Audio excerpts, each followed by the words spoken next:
नमस्कार, आप सभी का स्वागत है लेक्चर 6 में। आज हम क्वाड्रेचर फेज शिफ्ट का कीइंग के बारे में और अत्यधिक जानकारी प्राप्त करेंगे। चलिए अब देखते हैं coherent M-ary PSK modulation scheme के बारे में। तो coherent M-ary PSK phase shift keying में अगर आप गौर फरमाओगे तो इसमें ये होगा, क्योंकि आप अगर बीपीएसके याद होगा आपको, तो बीपीएसके में हम लोगों ने एम की वैल्यू 0 और 1 ली थी।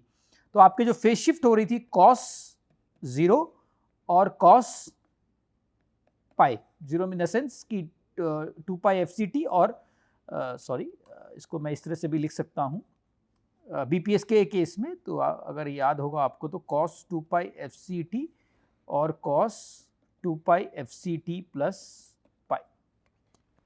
तो इसके लिए इसको हम इस तरह से भी लिख सकते हैं minus cos 2 pi f c T. अगर हमको 2 बिट्स पर सिंबल भेजना है, जहां हमें पिछली बार अगर आप बीपीएसके में आपको याद होगा तो बीपीएसके में हम लोगों ने 1 बिट पर सिंबल भेजा था। अगर हमको 0 भेजना है तो हम cos 2 pi f c T भेज रहे थे, और 1 भेजना है तो हमें minus cos 2 pi f c T भेज रहे थे। अगर हमें 2 बिट्स पर सिंबल भेजना है तो हम generally quadrature phase shift keying का इस्तेमाल करते हैं, जहां पर आपका एम की जो वेरिएशन है वो m इक्वल टू 0, टू 3। इसको जनरलाइज फॉर्म में लिख सकते हैं। अगर समझो आपको 3 बिट्स पर सिंबल भेजना है तो 8 पीएसके हो जाता है। जैसे अगर मैं इसको समराइज करना चाहूँ, अगर m इक्वल टू 2 रहेगा तो हम इसे जनरली बीपीएसके बोलते हैं, m इक्वल टू 4 रहेगा तो हम इसको क्वाड्रेचर फेज शिफ्ट कीइंग बोलते हैं, m इक्वल टू 8 रहेगा तो हम इसे 8 पीएसके बोलते हैं, और m इक्वल टू 16 पीएसके। ऐसे से अगर m equal to 32 PSK, m equal to 64 PSK. तो इसकी बेसिस पे हम इसे डिनोट कर सकते हैं। और डिपेंडिंग अपॉन द वैल्यू, अगर m की जो वैल्यू होगी, समझो m इक्वल टू 2 रहेगा तो यहाँ पर m इक्वल जो स्मॉल m है वो 2 वैल्यू लेगा, m इक्वल टू 0 और m इक्वल टू 1। अगर कैपिटल M इक्वल टू 4 रहेगा तो m की 4 वैल्यूज हो जाएंगी। स्मॉल m की वैल्यू, स्मॉल m 0 ले सकता है, 1 ले सकता है, 2 ले सकता है, 3 ले सकता है। उसके बेसिस पे जो ये फेज शिफ्ट है वो चेंज होगा। फॉर इंस्टेंस अगर m की वैल्यू, कैपिटल M की वैल्यू 4 है तो m की वैल्यू जैसे मैंने बताया 0 हो सकती है, 1 हो सकती है, 2 हो सकती है, 3 हो सकती है। और इसके बेसिस पे आपको 4 फेज शिफ्ट मिलेंगे, cos 2 pi f c t plus 0। मैं इसे हटा देता हूँ यहाँ से। फिर आपको ये भी मिलेगा cos 2 pi f c t plus pi by 2, cos 2। तो जैसा हमने देखा, अगर कॉस की वैल्यू, अगर m की वैल्यू 0 रहेगी तो ये वैल्यू मिलेगी हमें, और अगर m की वैल्यू 1 रहेगी तो हमें ये वैल्यू मिलेगी फेस की। अगर m की वैल्यू 2 रहेगी तो हमें ये वैल्यू मिलेगी फेस की, और अगर m की वैल्यू 3 रहेगी तो हमें ये वैल्यू मिलेगी फेस की। उसके accordingly for quadrature phase shift keying आपकी 4 डिफरेंट फेज की वैल्यू हो सकती है। तो और इसमें GTS, इसको जनरली रेक्टेंगुलर पल्स भी बोला जाता है। तो GTS की value square root of 2 by TS। TS जो है वो एक सिंबल ड्यूरेशन होता है, एक ड्यूरेशन ऑफ द सिंबल, और FC जो है कैरियर फ्रिक्वेंसी है। चलिए क्वाड्रेचर फेज शिफ्ट कीइंग के बारे में और अत्यधिक जानकारी प्राप्त करते हैं। तो जैसे मैंने बोला फॉर QPS के, जैसे क्वाड्रेचर फेज शिफ्ट कीइंग के लिए m इक्वल टू 4 हो जाता है, और m 4 वैल्यूज लेते हैं, m equal to 0, m equal to 1, m equal to 2 और m इक्वल टू 3। तो अगर m इक्वल टू 0 रहेगा तो इसकी वैल्यू ये हो जाएगी। जैसे m इक्वल टू 0 के लिए, m इक्वल टू 1 के लिए ये हो जाएगी, क्योंकि cos 2 pi f c t plus pi by 2 है तो उसको हम sin 2 pi f c t minus sin 2 pi f c t के फॉर्म में लिख सकते हैं। और m इक्वल टू 2 में वो वैल्यू आ जाती है cos 2 pi f c t plus pi, उसे हम minus cos 2 pi f c t, इसलिए माइनस यहाँ पर है, और यहाँ पर भी minus cos 2 pi f c t plus pi by 2 is equal to minus sine 2 pi f c t. और m इक्वल टू 3 के लिए ये वैल्यू हो जाएगी square root of ES GTS sine 2 pi f c T. तो अगर आप गौर फरमाओगे इसमें, तो इसमें आप देखोगे कि जो ये QPS के वेव फॉर्म्स हैं, इसमें दो तरह के वेव फॉर्म्स है। एक ऑर्थोगोनल कैरियर्स, ऑर्थोगोनल आपको अगर याद होगा ऑर्थोगोनल डेफिनेशन, 2 वेव फॉर्म्स जिसको हम ऑर्थोगोनल इसलिए बोल सकते हैं अगर एक टाइम पीरियड में उसका प्रोडक्ट 0 हो। जैसे कोसाइन और साइन का अगर एक fix time period, symbol period में TS में अगर मैं इन दोनों का प्रोडक्ट लूंगा तो वैल्यू 0 होगी। तो इसमें हम देखोगे S0T जो है वो कोसाइन वेव फॉर्म है, वेराज S3 ऑफ T है वो साइन वेव फॉर्म है। तो ये दोनों जो S0T और S33 ये दोनों ऑर्थोगोनल कैरियर्स है। सिमिलरली अगर मैं बात करूँ S1T और S2T की, तो इसमें भी एक साइन है एक कोसाइन है, दोनों नेगेटिव है। अगर मैं दोनों का इंटीग्रेशन लूंगा 0 टू TS में, इन दोनों की वैल्यू भी मल्टीप्लिकेशन, अगर इंटीग्रेशन लूँगा 0 टू ts में s1t इंटू s2t, इसकी वैल्यू भी 0 हो जाएगी। तो ये s0t s3t एक ऑर्थोगोनल पेयर है और s1t s2t एक ऑर्थोगोनल पेयर है। तो s0t एंड s3t एक ऑर्थोगोनल पेयर है और s1t एंड s2t एक ऑर्थोगोनल पेयर है। सिमिलरली अगर मैं देखूँ इसको एक अलग नजरिए से फिर से देखूँ तो ये दिखेगा आपको कोसाइन और माइनस कोसाइन, जो s0t है एंड s2t, अगर आप गौर से देखोगे s0t है और s2t है, तो ये दोनों कोसाइन है, एक पॉजिटिव कोसाइन है और नेगेटिव कोसाइन है। अगर हमने बीपीएस के में हमने पढ़ा था positive cosine and negative cosine forms a BPS के पेयर, तो s0t और s2t एक बीपीएस के पेयर हो जाएगा। सिमिलरली s1t एंड s3t भी एक बीपीएस के पेयर है, क्योंकि एक पॉजिटिव साइन है एक नेगेटिव साइन है, तो एक दोनों में फेज शिफ्ट ऑफ पाई है, तो ये भी एक बीपीएस के पेयर हो जाएगा। तो इसमें 2 बीपीएस के सिग्नल है और 2 ऑर्थोगोनल कैरियर्स है। यूपीएस के एक अनोखा वेव फॉर्म है जिसमें 2 ऑर्थोगोनल कैरियर्स है और 2 बीपीएस के सिग्नल्स है या antipodal signal in the phase shift of पाई।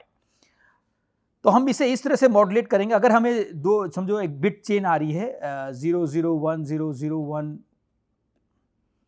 0 1 1 0 0 1, तो हम ये 2 बिट्स को एक साथ क्लब करेंगे। 0 0 जैसे 0 1 को एक साथ क्लब कर दिया, 1 0 को एक साथ क्लब कर देंगे, 0 1 को फिर से 0 1 1 0 और 0 0। जब 0 0 0 1 भेजने की बारी आएगी तो हम इसे इस तरह से फेज शिफ्ट मॉड्यूलेट करेंगे। 1 0 को हम इस तरह से फेज शिफ्ट मॉड्यूलेट करेंगे और 0 1 को फिर से इस फॉर्म में। तो जैसे 0 1 भेजना रहे तो हम m इक्वल टू 1 वाला वेव फॉर्म भेजेंगे, 1 0 के लिए हम m इक्वल टू 3 वाला वेव फॉर्म भेजेंगे, फिर से 0 1 के लिए m इक्वल टू 1 वाला वेव फॉर्म भेजेंगे और 0 1 के लिए वापस से m इक्वल टू 1 वाला वेव फॉर्म भेजेंगे। 1 0 के लिए हम भेजेंगे m इक्वल टू 3 और 0 0 के लिए हम भेजेंगे m इक्वल टू 0। तो डिपेंडिंग अपॉन 2 बिट्स, जैसे 2 बिट्स की किस तरह से मैपिंग हो रही है फेस के साथ, उसके अकॉर्डिंगली हम ये वेव फॉर्म भेजेंगे। तो ये जो वेव फॉर्म कंबाइन होगा इसे हम QPS के वेव फॉर्म कहते हैं। चलिए आगे बढ़ते हैं। तो इसका अगर मैं कॉन्स्टलेशन प्लॉट करूं, या तो फिर इसको डिसीजन रीजन से बोलते हैं, डिसीजन लाइंस। तो इसको अगर इस तरह से 0 0 जो होगा वो अगर मैं S0 को इस फॉर्म में लिखूँ, एक्स एक्सिस के फॉर्म में, क्योंकि ये कोसाइन था, कोसाइन 2 पाई FCT।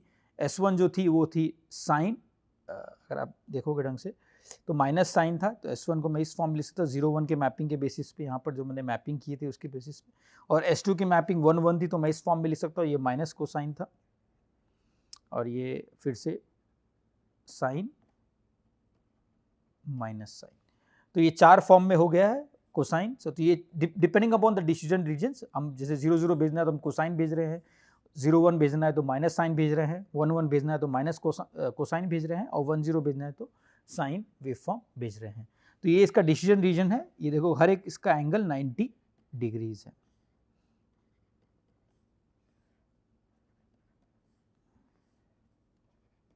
डिग्रीज या π/2 भी बोल सकते हैं इसको।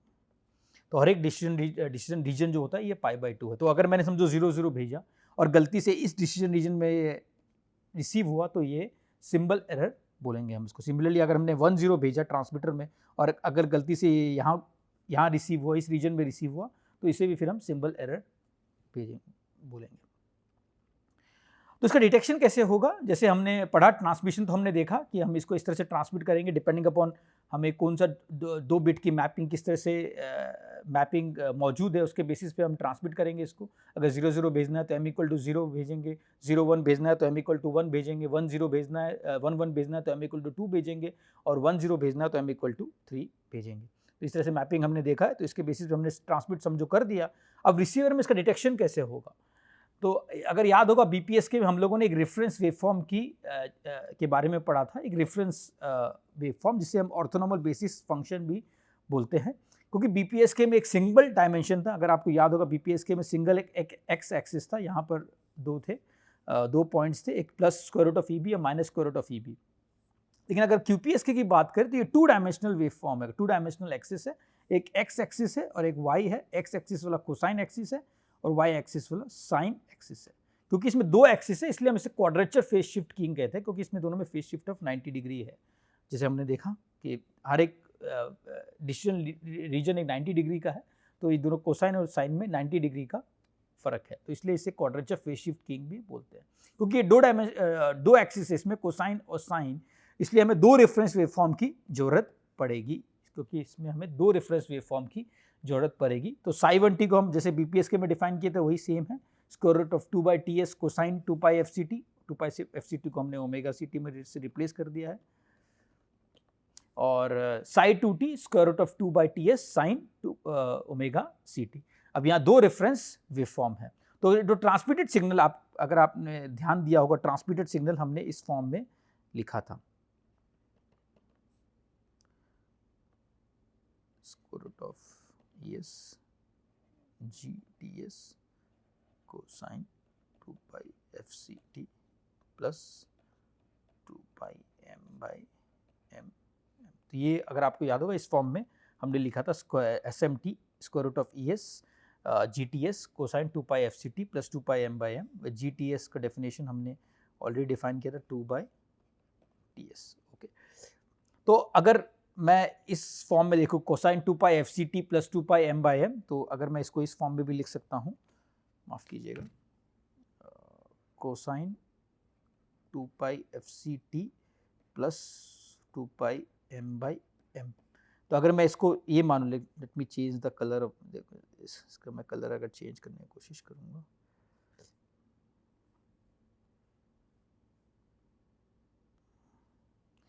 तो इसको मैं अगर इस फॉर्म में लिख सकता कॉस ए प्लस बी, और कॉस ए प्लस बी जो होता है वो cos A into cos B minus sine A into sine B.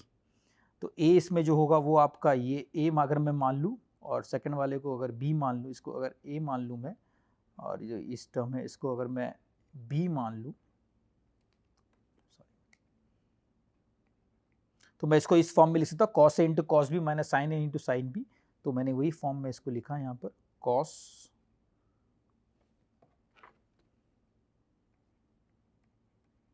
FCT into cos 2πm/m minus वैसे sine A into sine B. तो अगर आप देखोगे SMT को फिर मैंने इस फॉर्म में यहाँ इस फॉर्म में लिख दिया है। तो आप देखोगे तो ये जो टर्म है AMC is nothing but cos 2πm/m और साई1t square root of 2/TS cos 2πfct that is 2 square root of 2/TS। तो ये इस फॉर्म में मैं इसको इस फॉर्म में लिख सकता हूँ। तो बहुत सिंपल एक्सटेंशन है SMT का, इस फॉर्म से जिस फॉर्म में हमने ऑलरेडी पढ़ा है, इस फॉर्म से इस फॉर्म में। तो जब मैं इसको इस फॉर्म में लिख सकता हूँ, तो फिर अगर रिसीवर पे, तो मैं देखूंगा इसको, अगर R(t) रिसीवर पे रिसीव करता हूँ मैं, रिसीवर का फॉर्म मैंने ऑलरेडी रिसीवर में अगर समझो मैंने इस फॉर्म में रिसीव किया R(t) जैसे मैंने डिफाइन किया प्रीवियस टर्म में SMT को जैसे मैंने डिफाइन किया है,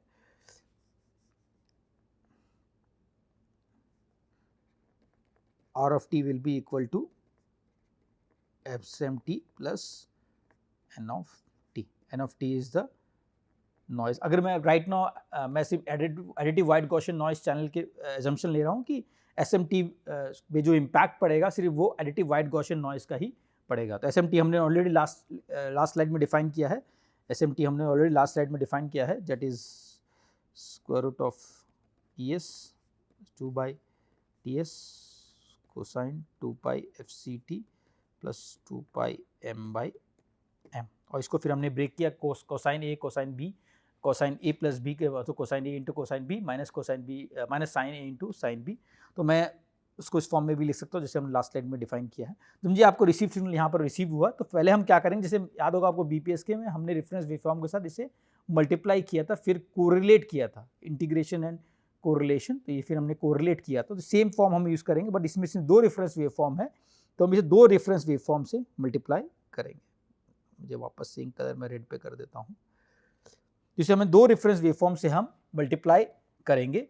जहाँ हमें दो रेफरेंस वेवफॉर्म से मल्टीप्लाई करेंगे, तो इसको जैसे क्योंकि R(t) दो रेफरेंस वेवफॉर्म से मल्टीप्लाई करेंगे, फिर इंटीग्रेट करेंगे over one symbol period TS, तो फिर पहले हम मल्टीप्लाई करेंगे रेफरेंस वेव फॉर्म से साई ऑफ टी को आर ऑफ टी से, फिर साई टू टी को भी आर ऑफ टी से मल्टीप्लाई करेंगे, ओके। फिर इसका इंटीग्रेट करेंगे 0 टू टी एस, उसके बाद फिर इसका टैन इन्वर्स लेंगे, टैन इन्वर्स लेने के बाद ये आपको एक कोसाइन टर्म देगा, ये आपको एक साइन टर्म देगा, फिर इसका हम टैन इन्वर्स लेंगे, टैन इन्वर्स लेके बाद जो फेज मिलेगा उससे एक स्टोर्ड फेज वैल्यू से कंपेयर करेंगे, क्योंकि आपकी 4 तरह से फेज हो सकती है, जैसे हमने देखा आपकी 4 डिफरेंट फेज वैल्यू हो सकती है, 0, 90, पाई एंड 3π/2। 4 फेज से आप कंपेयर करेंगे, जो फेज क्लोजेस्ट होगा अब उसके फॉर्म में वो डिसीजन दे देंगे कि ये जो सिग्नल है वो ये ट्रांसमिट हुआ था। समझिए आपका फेज शिफ्ट 0 और 90 के बीच में आ रहा है तो आप एज्यूम करेंगे S0 ट्रांसमिट हुआ था। अगर आपका फेज शिफ्ट π/2 और पाई के बीच में आ रहा है तो आप एज्यूम करेंगे S1 ट्रांसमिट हुआ था। अगर वही आपका फेज शिफ्ट पाई और 3π/2 के बीच में आ रहा है तो आप एज्यूम करेंगे S2t ट्रांसमिट हुआ था। और वही आपका अगर फेज शिफ्ट 3π/2 और फिर से 0 के बीच में आ रहा है तो आप एज्यूम करोगे S3 ट्रांसमिट हुआ था। जैसे डिसीजन रीजन हमने डिसीजन लाइंस जैसे कॉन्स्टेलेशन में देखा था, डिपेंडिंग अपॉन कौन सा फेज शिफ्ट जो क्लोजेस्ट होगा उसके लिए वो डिसीजन बताया गया कि ये सिग्नल, ये जो ट्रांसमिटेड सिग्नल है इस फेज से क्लोजेस्ट है, इसका मतलब है कि वो सिंबल ट्रांसमिट हुआ था। ओके, तो जस्ट टू समराइज, अगर आपको जो फेज है वो आपका 0 से अगर आपका जो फेज है वो 0 से π/2 के बीच में आता है तो आप एज्यूम करोगे S0t ट्रांसमिट हुआ था। वही अगर π/2 और पाई के बीच में आता है तो एज्यूम करोगे S1t ट्रांसमिट हुआ था। पाई और 3π/2 के बीच में आता है तो आप एज्यूम करोगे S2 ऑफ t ट्रांसमिट हुआ था, और 3π/2 और फिर से 0, 2π अगर मैं लिख दूँ 2π 0 के बराबर ही है तो ये S3t ट्रांसमिट हुआ था। तो इसके बेसिस पे डिसीजन लिया जाता है कि जो क्लोजेस्ट होगा वो इसके बेसिस पे वो सिंबल ट्रांसमिशन हुआ था। तो ये बहुत सिंपल स्टेप है, बहुत सिंपल है। आर ऑफ टी रिसीव कर रहे हो in presence of additive white Gaussian noise, आप दोनों रेफरेंस वेवफॉर्म से मल्टीप्लाई कराओगे, पहले कोसाइन से साइन से, उसके बाद आप उसका इंटीग्रेट करोगे 0 से टी एस के लिए, उसके बाद आप उसका टैन इन्वर्स लोगे, टैन इन्वर्स से आप उसका एक फेज कंप्यूट होगा, जो वो फेज जिस फेज के क्लोजेस्ट होगा उसके अकॉर्डिंगली आप डिसीजन ले लोगे कि आप S0t ट्रांसमिट हुआ था कि S1t ट्रांसमिट हुआ था कि S2t ट्रांसमिट हुआ था कि S3t ट्रांसमिट हुआ था। तो इसको और डिस्क्रिप्शन मैंने इसके आगे और स्लाइड्स में दी है, जैसे अपर कोरिलेटर का आउटपुट जो हमने R of T Sai 1t है, और लोअर कोरिलेटर का आउटपुट वो होगा R of T sigh of T. फिर हम टैन इन्वर्स लेंगे इसका, जैसे मैंने बताया y/x लेंगे, तो उसका जो वैल्यू आएगी एक फेज की वैल्यू आएगी। अब फेज फिर कंपेयर करेंगे चारों फेजेस के साथ, जो क्लोजेस्ट होगा उसके ऊपर हम ये डिसीजन ले लेंगे कि S0t ट्रांसमिट हुआ था कि S1t ट्रांसमिट हुआ था कि S2t ट्रांसमिट हुआ था कि S3t ट्रांसमिट हुआ था। ओके, जैसे मैंने बताया value of phi estimated phase is compare to the prototype phase angles phi of m जैसे हमने बताया 4 वैल्यूज ले सकती है, 4 रीजन्स की 4 वैल्यू ले सकती है। 4 रीजन्स हो सकते हैं 0 से π/2 से पाई से 3π/2 और 3π/2 से अगेन 0। इन चारों के बीच में रहेगा तो उसे कंपेयर करेंगे, उसके अकॉर्डिंग डिसीजन ले लिया जाता है। चलिए एक एग्जाम्पल देखते हैं, बहुत सिंपल एग्जाम्पल है, उससे और इसे और अच्छी तरह समझने की कोशिश करते हैं। चलिए हम एज्यूम करते हैं कि S0t ट्रांसमिट हुआ था। S0t अगर आपको याद होगा तो अगर मैं इसको इस फॉर्म में लिख सकता हूँ, जैसे SMT, अगर मैं SMT आपको फिर से मैं एक बार लिख के बताना चाहूँगा। SMT को हमने इस फॉर्म में लिखा था,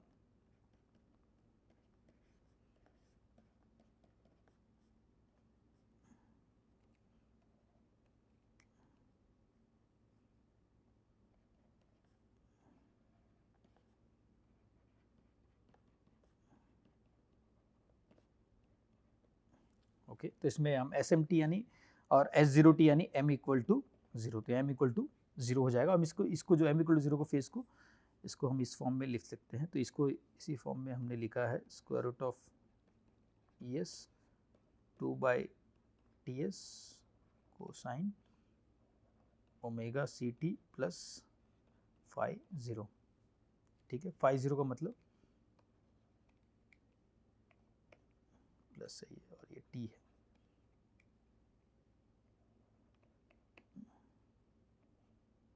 प्लस फाई 0 मतलब 2π 0/m।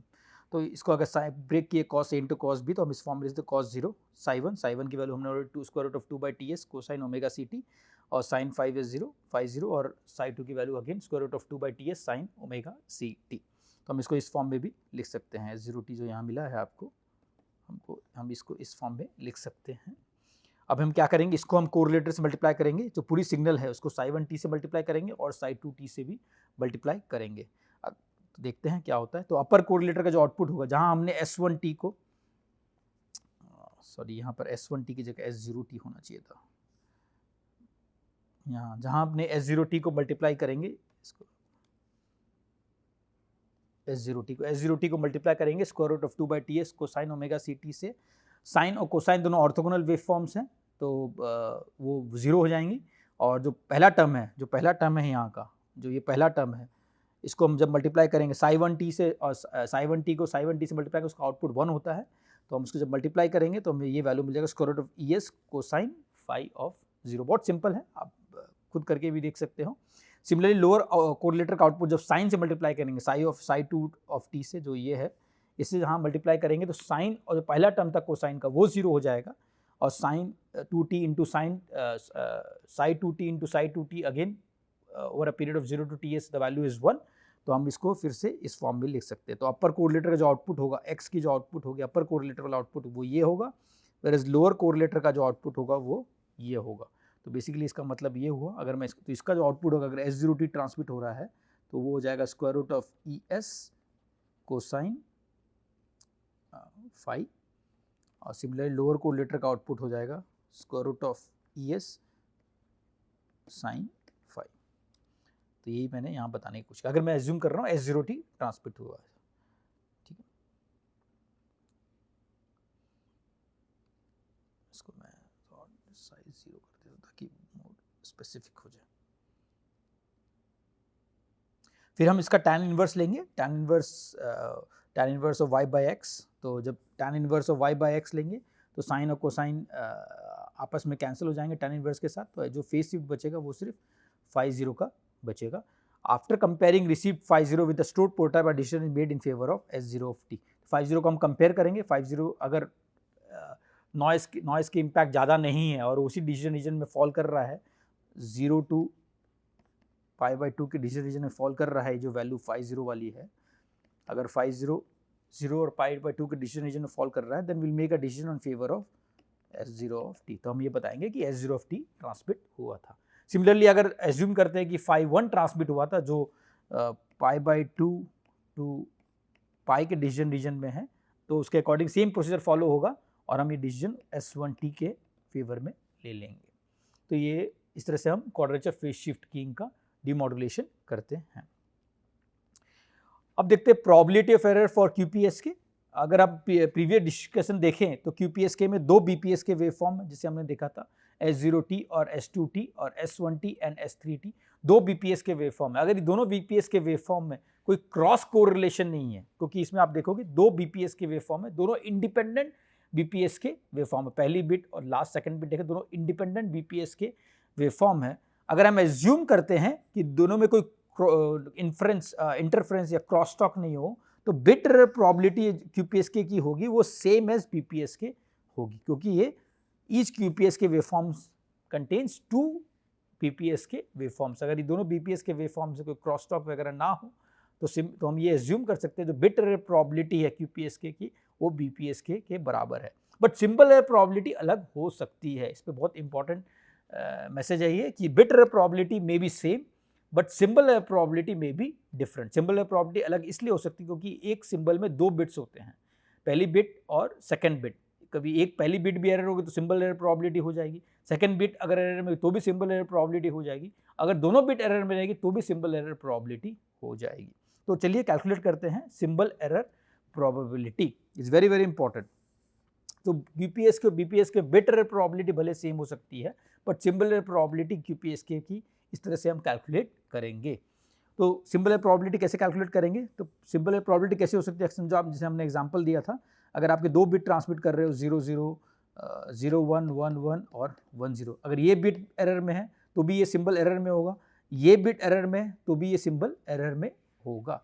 तो प्रोबेबिलिटी अगर इसकी प्रॉबिलिटी, ये बिट के एरर प्रॉबिलिटी पीबी है, ठीक है, और ये बिट के एरर प्रॉबिलिटी पीबी है, क्योंकि ये बिट एरर प्रॉबिलिटी हम कर रहे हैं। पहले तो बिट सिंबल एरर प्रॉबिलिटी निकालेंगे तो समझिए एक बिट की probability of error is PB, क्योंकि 0 हमने भेजा था समझो तो वो 1 में कन्वर्ट हो गया, ये भी 0 भेजा था 1 में कन्वर्ट हो गया, तो ये 1 भेजा था हमने 0 में कन्वर्ट हो गया, ये 0 भेजा था 1 में कन्वर्ट हो गया। ये बिट एरर प्रॉबिलिटी है फॉर ईच सिंबल। तो ये प्रॉबिलिटी एक सिंबल की करेक्ट होने की क्या होगी, जब ये बिट भी करेक्ट होगा और ये बिट भी करेक्ट होगा।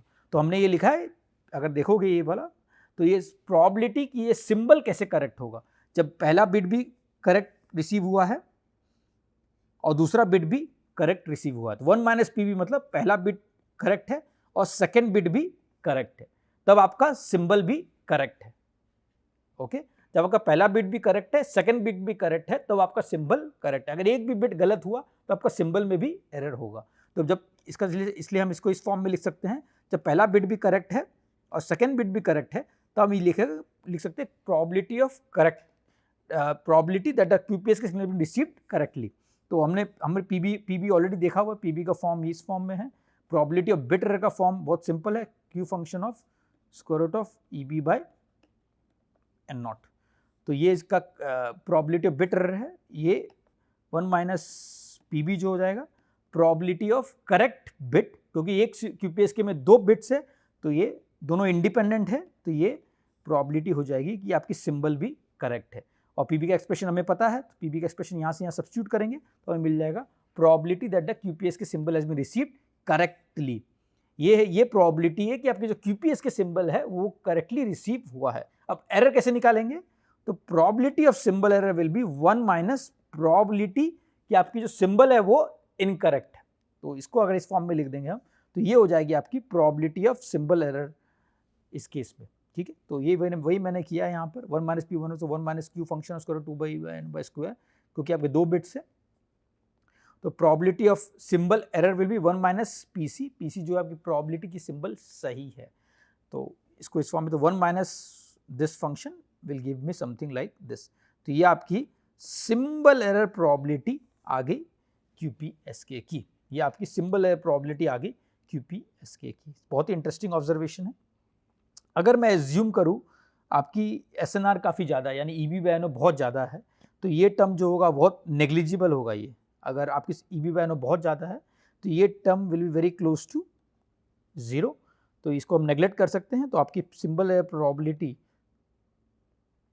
क्यूपीएसके की हम इस वेरी लूज फॉर्म में अप्रॉक्सीमेशन इस फॉर्म में कर सकते हैं, square root of 2 EB by NO।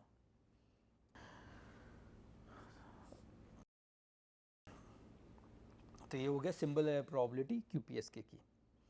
तो बहुत ही इंटरेस्टिंग है। तो हमने बिट एरर प्रोबेबिलिटी देखा था बीपीएसके का, वो है 2Q, सॉरी ये बिट एरर प्रोबेबिलिटी क्यूपीएसके और बीपीएसके का सेम है, वो है Q function of square root of 2 EB by N not.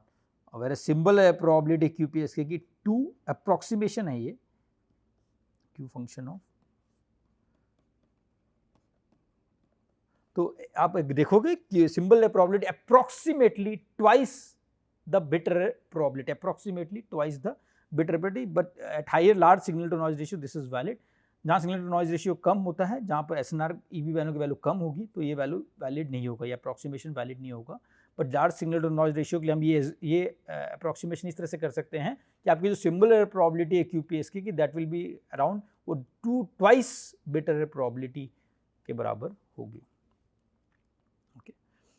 Similarly हम अगर एमएरी पीएसके की बात करें, मैं उसका डेफिनेशन में नहीं जाऊंगा और उसका डेरिवेशन में भी नहीं जाऊंगा, बट अगर आप बात करें एमएरी, जनरल एमएरी पीएसके की 8 पीएसके, 16 पीएसके, 64 पीएसके, तो हम उसको इस फॉर्म में लिख सकते हैं, for any value of M. Okay, for any value of M this can be approximated as symbol probability for M-ary PSK, 8 PSK, 16 PSK, उसको इस फॉर्म में हम अप्रॉक्सीमेट कर सकते हैं, where M is something that is depends on the modulation symbol. Okay, that is the depends upon the modulation symbol. अगर m equal to 16 रहेंगे तो हम यहाँ का m इक्वल टू 16 सब्स्टिट्यूट करेंगे, अगर m इक्वल टू 64 होगा तो m इक्वल टू 64 सब्स्टिट्यूट करेंगे। हम सिंबल प्रोबेबिलिटी उस स्पेसिफिक एमएरी पीएसके की इस फॉर्मूला से निकाल सकते हैं। ओके, चलिए एक सिंपल न्यूमेरिकल करते हैं। a bit error probability of PB by equal to 10 to the minus 3 is required for a system with data rate of 100 kilobits per second to be transmitted over an AWGN channel using coherently detected MPSK modulation. The system symbol rate is 25 kilosymbols per second. Assume that the gray code is used for bit mapping. What is ES by N0 required for a specified PB? What EB by NO is required? तो इसमें क्या क्या चीज़ हमें दिया हुआ है, हमें bit error probability की वैल्यू दी हुई है 10 to the minus 3। हमें ये भी बताया गया है कि आपका जो डेटा रेट है बिट्स पर सेकेंड्स में वो है, मैं इसको आरबी से डिनोट करता हूँ, उससे दिया हुआ है 100 किलोबिट्स पर सेकेंड, और जो सिंबल रेट है वो हमें दिया हुआ है 25 किलो सिंबल्स पर सेकेंड। तो इसमें गौर फरमाओगे आप कि आप सिंबल एरर रेट जो है वो आपका 25 किलो सिंबल्स पर सेकेंड है, whereas bit error rate जो है वो 100 किलो बिट्स पर सेकेंड है। यानी आपके हर एक सिंबल में 4 बिट्स है, यानी हर एक सिंबल में आपके 4 बिट्स है, क्योंकि अगर आपका symbol error rate 25 kilo symbols per second है और bit error rate 100 kilo bits पर सेकेंड है, यानी एक एक सिंबल आपकी 4 बिट्स कैरी कर रहा है। इसका मतलब ये हुआ कि आपकी जो k की वैल्यू है, number of bits per symbol, वो 4 है, और m जो होता है वो 2 to the power k है, तो इसकी वैल्यू हो जाएगी 2 to the power k है, तो इसकी वैल्यू हो जाएगी 16, यानी ये एक 16 PSK सिस्टम है। सो ये एक 16 PSK सिस्टम है। ये हमने पहला चीज देखा इसमें। सेकंड ये पूछा कि what is the ES by N0 required for specified PB। पहले हमें निकालना है कि ES by N0 की क्या वैल्यू ES by N0 की होनी चाहिए ताकि हमें ये प्रोबेबिलिटी है 10 to the minus 3 मिल जाए। तो हमने ऑलरेडी देख चुके हैं कि इसका फॉर्मूला क्या है सिंबल एरर प्रोबेबिलिटी का। इस फॉर्म में सिंबल एरर प्रोबेबिलिटी है और हमें दिया हुआ है बिट एरर प्रोबेबिलिटी। एक इंटरेस्टिंग नोट है, जैसे अगर मैं बोल रहा हूँ grey code mapping, bit mapping, when I saying it's a grey code, इसका मतलब ये है कि आपके जो 2 बिट है उसमें कोई एक ही बिट फ्लिप हो रहा है, यानी 0 0 से आप सीधे 1 1 में नहीं चले जाओगे, 0 0 से आप या 1 0 में जाओगे, या 0 0 से आप 0 1 में जाओगे। There is every transition there is a single bit flip. अगर ये एज्यूम कर रहे हैं कि every transition there is a single bit flip instead of 2 bits flipping simultaneously, या अगर 4 बिट का सिंबल सिस्टम है 2 0 0 0 1 है, तो आपका नेक्स्ट या तो आपका ये हो सकता है, या तो आपका ये हो सकता है, या तो आपका कोई भी 4 इसमें से बिट फ्लिप, कोई भी एक बिट चारों में से फ्लिप हो सकती है, 2 बिट या 3 बिट फ्लिप नहीं होगी। नेक्स्ट सिंबल में जो होगी आपको एक सिंगल बिट ही फ्लिप होगी। इसे हम जनरली ग्रे कोडिंग मैपिंग कहते हैं। तो ये बेसिकली स्विचिंग को सिंपलर बनाने के लिए उपयोग में आता है। तो अगर हम ये एज्यूम कर रहे हैं कि ग्रे कोड बिट मैपिंग है, तो जो आपकी बिट एरर प्रोबेबिलिटी है वो हम इस फॉर्म में लिख सकते हैं, symbol error probability by log 2 m। तो इसका हम जनरली PS by K लिख सकते हैं। ये भी अप्रोक्सीमेशन है। अगर हम एज्यूम कर रहे हैं कि ग्रे कोड मैपिंग है, तो आपकी जो बिट एरर प्रोबेबिलिटी है that will be approximated as, वो अप्रोक्सीमेशन कर सकते हैं कि symbol error probability divided by the total number of bits per symbol. तो ये इस केस में अगर आपकी बिट एरर प्रोबेबिलिटी जो होगी उसको हम इस फॉर्म में लिख सकते हैं, जो आपकी बिट एरर प्रोबेबिलिटी की PB जो होगी will be equal to PS by 4, क्योंकि एक 16 PSK सिस्टम है। तो इस जानकारी के साथ चलिए हम इसको सॉल्व करने का कोशिश करते हैं। ओके, तो जैसे मैंने बताया इसमें आपको ये दिया हुआ है, ये तो सिंबल्स पर सेकंड दिया हुआ है 25 किलो सिंबल्स पर सेकंड, डेटा रेट आपको दिया हुआ 100 किलो बिट्स पर सेकंड, बिट्स पर सिंबल आपका k इक्वल टू 4 है और m इक्वल टू 16 है। चलिए आगे देखते हैं। और एज्यूम ग्रे कोड मैपिंग, जैसे मैंने बताया ग्रे कोड मैपिंग मैंने एज्यूम किया है, तो आपका सिंबल प्रोबेबिलिटी जो हो जाएगी वो 4 टाइम्स PB होगा। PB आपको 10 to the minus 3 दिया हुआ है, तो ये वैल्यू आपकी आ जाएगी 4 × 10 to the minus 3। ओके, तो इस बेसिस पे हमने सिंबल प्रोबेबिलिटी की 4 × 10 to the minus 3 हो जाएगा। हमें निकालना है कि क्या ES by N0 चाहिए ये सिंबल प्रोबेबिलिटी अचीव करने के लिए। तो हमें PS पता है, इसकी वैल्यू हमें ऑलरेडी हमने पता लगा लिया है, वो 10 to the minus 3 है। M की वैल्यू हमने ऑलरेडी पता कर लिया था, वो 16 है। तो हमें इस इक्वेशन को सॉल्व करके ES by N0 की वैल्यू निकालनी है। तो हमें अगर मैंने इस इक्वेशन को सॉल्व किया तो हमें ES by N0 की वैल्यू मिल जाएगी। चलिए सॉल्व देखते हैं। तो हम इसको, ये मैथमेटिकल मैनिपुलेशन है, तो मैं इसको थोड़ा रिफ्रेश करूँगा एक्सप्रेशंस को। तो इसको अगर मैंने सॉल्व किया तो ES/N0 की जो वैल्यू आएगी वो अप्रॉक्सीमेटली 20 dB के आसपास आएगी। ES/N0 की जो वैल्यू आएगी वो आएगी 20 dB, यानी 108.828, यानी approximately if I do it वो 20 dB के आसपास आएगी। और ES/N0 और EB/N0 में ES/N0 is equal to K times approximately EB/N0। तो अगर आपकी ES/N0 100.828 है तो EB/N0 K की वैल्यू आपको पता है 4 है, तो अगर मैंने इसको डिवाइड बाय 4 किया तो हमें EB/N0 की वैल्यू भी मिल जाएगी। EB/N0 will be equal to 108.828 divided by 4। This will give me the value for EB/N0। इससे हमें EB/N0 की वैल्यू मिल जाएगी, वो मैंने नेक्स्ट स्लाइड में किया है सॉल्व। तो वो आ जाएगा 27.2070 और उसकी वैल्यू अप्रॉक्सीमेटली आती है 14.34 dB। तो इससे हमने देखा कि अगर हमें ये सिंबल प्रोबेबिलिटी टारगेट जैसे हमने देखा 4 × 10⁻³ है, तो हमें उसके लिए फॉर 16 PS के सिस्टम हमें जो ES/N0 की ज़रूरत है वो अराउंड 20 dB है और EB/N0 की जो वैल्यू होगी वो अराउंड 14 dB होगी। चलिए अब आगे बढ़ते हैं। और ये MPS के एक सिस्टम है, तो ये सिस्टम इसमें हमने मैटलैब थ्रू ये सिमुलेट किया है। तो जैसे मैंने पहले बताया था, इस ग्राफ को रीड करने का बहुत सिंपल तरीका समझिए। आपको 10⁻³ सिंबल एरर प्रोबेबिलिटी चाहिए, 10⁻³ सिंबल एरर प्रोबेबिलिटी। तो मैं एक हॉरिजॉन्टल लाइन ड्रॉ करूंगा और फिर एक वर्टिकल लाइन ड्रॉ करूंगा इस तरह से। ये अप्रॉक्सीमेट लाइन ड्रॉ कर रहा हूं मैं, स्ट्रिक्ट वैल्यूज नहीं है, फिक्स वैल्यूज नहीं है, अप्रॉक्सीमेट मैं जैसा ड्रॉ कर रहा हूँ, समझिए।